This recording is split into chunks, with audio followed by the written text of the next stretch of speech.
The three keys. Here is what the three principles of PrEP are based on, and we will be talking, we will be coming back to these principles all the time. The first principle is do your part. What does that mean? What it means is that, when we are not in a good place in our relationships, we figured if only our spouse would change, everything would be better. Anyone been there? Right? So, and unfortunately, we only have control over what? Ourselves. We cannot change anyone. And that's why, and by the way, for those of you who are not married, a really good thing to remember when you are about to get married is not to marry a project. What that means is, if you get married to somebody believing you can change them, you're in for quite a big disappointment, right?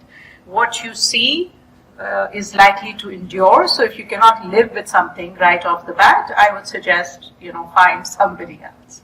Okay? So do your part. And of course, we go into a lot more detail. The second thing is decide, don't slide. What that means is that we need to be intentional. If we just, there's some areas of our life where we are intentional. At work, university, we choose our major, we choose what career we're going to. When we go into our careers, we have a plan, we know where we want to go, right? And in other areas of our life, we tend to just slide through. We're going with the flow, we're not intentional, we're not really thinking about it, right? We're drifting. And, one of the things about drifting is that you don't usually drift to a destination that you like. If you are drifting, you will find yourself in a place which is not generally a happy place, right? So what that means in relationships is that we need to be intentional about what we want from our relationships and do our part to make that happen. And the third principle is make it safe to connect.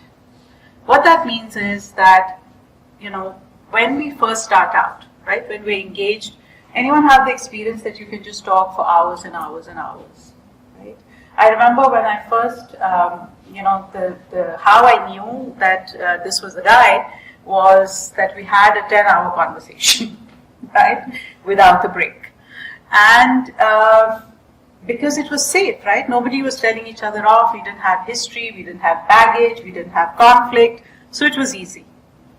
As you get married, obviously conflict happens, things come up, and, the baggage builds up, and suddenly you do not feel safe sharing with your spouse. Do you know what I'm talking about?